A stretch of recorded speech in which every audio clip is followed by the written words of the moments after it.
আসসালামু আলাইকুম রহমতুল্লাহ। কেমন আছো তোমরা? আশা করি অনেক ভালো আছো। আমিও মনে আল্লাহ পাকের রহমতে অনেক ভালো আছি, আলহামদুলিল্লাহ। তো আজকে আমি তোমাদের মাঝে হাজির হয়ে গেলাম নতুন আরেকটি ভিডিওতে।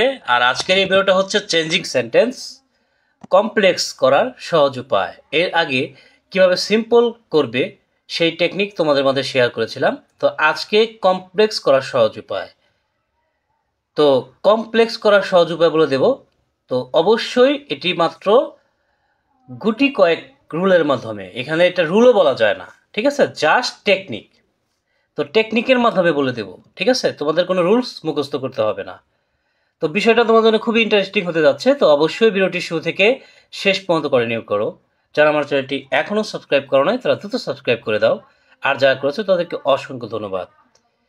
আমাদের চ্যানেলের নাম হচ্ছে রাফি এডুকেশন একাডেমি। আমাদের ফেসবুক পেজ রয়েছে, পেজটিকে অবশ্যই ফলো দিয়ে নেবে। আর এই ভিডিওর প্রথম কমেন্টে আমার দ্বিতীয় চ্যানেলের লিঙ্ক দেওয়া থাকবে, সেটা তোমরা সাবস্ক্রাইব করে নেবে।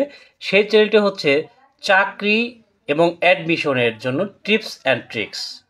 হ্যাঁ, অর্থাৎ সেখানে বিভিন্ন চাকরি পাওয়ার জন্য বিভিন্ন টিপস অ্যান্ড ট্রিক্স শেয়ার করা হয়। ওকে, চলে যাচ্ছি আজকের আলোচনায় কমপ্লেক্স করার সহজ উপায়।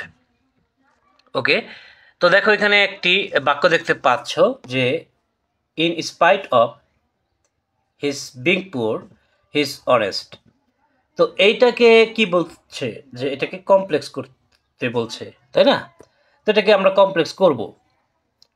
তো কমপ্লেক্স করার জন্য তোমাকে যে বিষয়টা মাথায় রাখতে হবে সেটি হচ্ছে যে যখন তুমি ইন স্পাইট অফ বা বারযুক্ত কোনো বাক্য পাবা, তো সেক্ষেত্রে তোমাকে কি করতে হবে, যে শুরুতে দো অথবা অল দো বসায় নিতে হবে।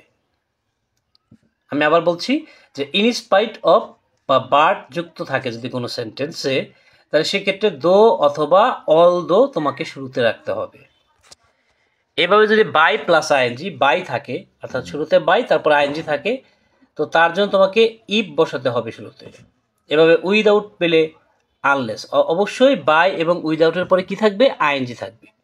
তো বাই যদি থাকে তাহলে ইফ, এবং উইদাউট থাকলে তার জন্য আনলেস।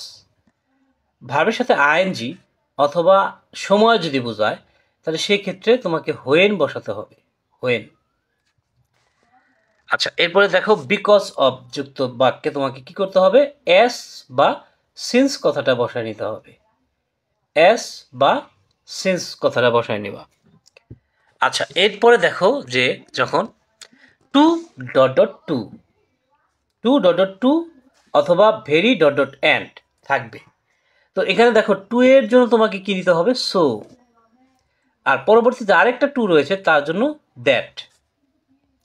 আবার ভেরির জন্য তোমাকে নিতে হবে কি, সো। আবার অ্যান্ড যে রয়েছে তার জন্য নিতে হবে দ্যাট। এভাবে যদি ইন অর্ডার টু থাকে তার পরিবর্তে তুমি সো দ্যাট লিখবে। ইন অর্ডার টু থাকলে তার পরিবর্তে সো দ্যাট। এরপরে সাবজেক্ট ক্যান বা কুড, তারপরে ভার্ব ওয়ান, তারপরে আদার ওয়ান। এখন এখানে ক্যান অথবা কুড বলা হচ্ছে, তাই না? তো এখন কখন ক্যান আর কখন কুড, যদি পাস্ট টেন্সে থাকে তাহলে কুড, আর প্রেজেন্ট টেন্সে থাকলে তোমাকে অবশ্যই ক্যান ব্যবহার করতে হবে। ওকে, আচ্ছা দেখো শুরুতে আমরা একটা বাক্য বলছিলাম, সেটা হচ্ছে যে in spite of his being poor his honest. এই যে বাক্যটা আছে এই বাক্যটাকে আমরা কমপ্লেক্সে রূপান্তরিত করব।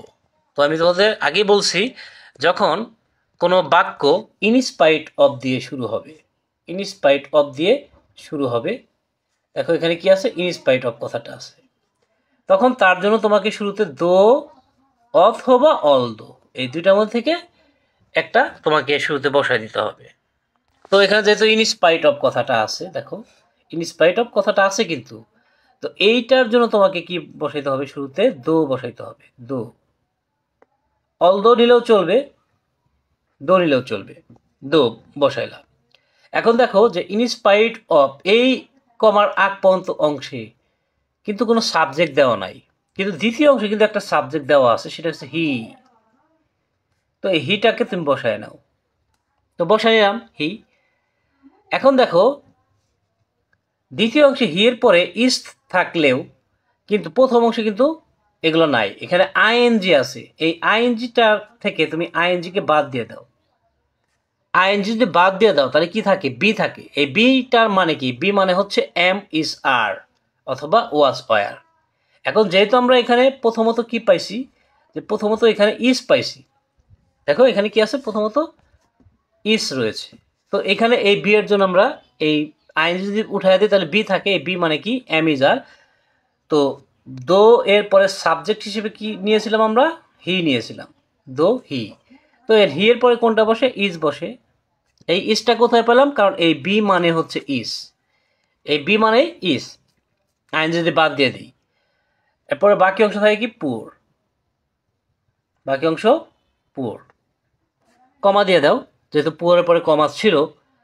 এরপরে দেখো যেই অংশে তোমার সাবজেক্ট ছিল, যেমন হি ইজ অনেস্ট, এই অংশটা হুবহু যা আছে ঠিক তাই সেরকমভাবেই বসে যাবে। তো এখানে ওইটা আমি বসায় দিচ্ছি, হি ইজ অনেস্ট। ঠিক আছে, দেখতে পাচ্ছ যে সিম্পল বা কম্পাউন্ড থেকে কমপ্লেক্স করাটা কত সহজ, একদম সহজ একটা বিষয়। ঠিক আছে, এইভাবে তুমি যে কোনো আইএনজি যুক্ত বা এই ক্যারেক্টারগুলো দেওয়া থাকে, হ্যাঁ মানে এই বিষয়গুলো যদি দেওয়া থাকে, যেমন এখানে কি কি দেওয়া আছে, যে বাই, বাইয়ের জন্য তুমি অবশ্যই ইফ নিবে, উইদাউটের জন্য আনলেস শুরুতে বসাই দিবা। তারপরে প্রত্যেকটা নিয়ম কিন্তু একইভাবে যাবে। ঠিক আছে, প্রত্যেকটা কিন্তু একইভাবে করতে পারবো। এখানে যে মেথডটা যেভাবে দেখাইছি, শুধু এইখানে এই জিনিসগুলো পরিবর্তন হবে। যেমন ইনস্পাইট অফ যখন পাবা তখন দো আসছে, যখন বাই থাকবে তখন কিন্তু ইফ আসবে। একইভাবে যখন উইদাউট থাকবে তখন কিন্তু আনলেস আসবে। এই জিনিসগুলো পরিবর্তন হবে, আর বাকি মেথডটা কিন্তু এইটার মতোই। ঠিক আছে, ওকে। আচ্ছা, এরপর আমরা আরও একটি বাক্য দেখব, যে সময়যুক্ত কোনো বাক্য। হ্যাঁ, সাল বা সময়যুক্ত কোনো বাক্য যদি তোমাকে দেওয়া হয়, এখানে 1971 সাল দেখতে পাচ্ছ, 1971 দেখতে পাচ্ছ। তো সময়ের জন্য তোমাকে অবশ্যই হোয়েন কথাটা ব্যবহার করতে হবে। হোয়েন, হোয়েন ব্যবহার করলাম। ব্যবহার করার পরে তুমি এখানে খেয়াল করো যে ইন 1971, এই যে ইন 1971 রয়েছে, এইটুকের মধ্যে কিন্তু কোনো সাবজেক্ট দেওয়া নাই। তো যখন কোনো সাবজেক্ট নর্মালি দেওয়া থাকে না, তখন সেই ক্ষেত্রে তোমাকে ইট নিয়ে নিতে হবে। ইট সাবজেক্ট কিন্তু দেওয়া নাই, এই জন্য ইট। আচ্ছা, এখানে ভার্বও দেওয়া নাই। তো যেহেতু এটা অতীতের একটা সময়, তাহলে এখানে আমরা ওয়াজ ব্যবহার করব। 1971, তাহলে এটা অতীতের সময়, এই জন্য ওয়াজ কথাটা এখানে আমরা ব্যবহার করলাম। তো হোয়েন ইট ওয়াজ, বাকি অংশ কি থাকে? 1971, 1971 কমা দিয়ে দাও। এরপরে কি আছে? যে বাংলাদেশ বিকেম ইন্ডিপেন্ডেন্ট। আমি তো আগেই বলছি, যে অংশে সাবজেক্ট দেওয়া থাকবে সেই অংশে কোনো পরিবর্তন নাই, অর্থাৎ এটা যা আছে এইটুক অংশ হুবহু তাই বসে যাবে। অর্থাৎ বাংলাদেশ, বাংলাদেশ, বাংলাদেশ বিকেম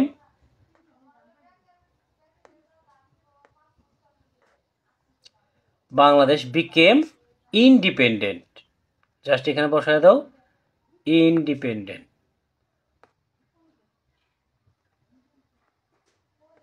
আমি বসিয়ে দিচ্ছি ইন্ডিপেন্ডেন্ট কথাটা এখানে বসাই দিলাম। তো দেখো খুবই সহজে কিন্তু তোমার কি হয়ে গেল, এটা কমপ্লেক্স হয়ে গেল। ঠিক আছে, কমপ্লেক্সের মানে হচ্ছে জটিল। তো তবে এটা কিন্তু আসলে জটিল না, যদি তুমি বেসিক জিনিসটা বুঝে নিতে পারো। ওকে, আচ্ছা, এবার আমরা আরেকটি বাক্য দেখব, সেটা হচ্ছে এই যে in order to. In order to বাক্যটা আছে না, এইটা মধ্যে কি আছে? ইন অর্ডার টু আছে। তো এই যে ইন অর্ডার টু, এই জায়গায় জাস্ট আমরা কি বসাই দেব? সো দ্যাট কথাটা বসাই দেব, সো দ্যাট। তো এখানে কি বলা হয়েছে? যেখানে ইন অর্ডার টু থাকবে সেই জায়গাতে আমরা সো দ্যাট বসাই দেব। এরপরে দেখো কি বলছে? সাবজেক্ট, সাবজেক্ট কি ছিল? উই। তো উইটা আমরা বসাই দেব। অর্থাৎ ইন অর্ডার টুর আগে যে অংশটুকু আছে এর কিন্তু কোনোই পরিবর্তন হবে না। অর্থাৎ উই হায়ার্ড এ বাস, এটা যা আছে তাই থাকবে। জাস্ট তুমি ইন অর্ডার টু জায়গায় কি লিখছো? সো দ্যাট লিখছো। এরপর উই। এখন তোমাকে ক্যান অথবা কুড নিতে হবে, যেহেতু এটা পাস্ট টেন্স, অর্থাৎ হায়ার ছিল এখানে। ভার্ব টু মানে পাস্ট, তো ভার্ব টু যখন থাকবে তখন অবশ্যই এইখানে সাবজেক্টের পরে কুড নিতে হবে, কুড, ওই কুড। আচ্ছা, এরপরে ভার্ব ওয়ান গো, বাকি অংশ দেয়ার। দেখো খুবই সহজেই কিন্তু তোমার কি হয়ে গেল, যে কমপ্লেক্স সেন্টেন্স হয়ে গেল। তো আশা করি তোমরা বিষয়টা বুঝতে পারছো যে কিভাবে সহজে তোমরা কমপ্লেক্স করে ফেলতে পারবা, সেটা সিম্পল বাক্যই দেওয়া হোক অথবা কম্পাউন্ড বাক্যই দেওয়া হোক, তুমি অনায়াসে কিন্তু সেটা তুমি কি করে ফেলতে পারবা, কমপ্লেক্স করে ফেলতে পারবা। তো এই ছিল আজকের আলোচনা, আগামীতে কথা বলবো কম্পাউন্ড কিভাবে করবা সেটা নিয়ে।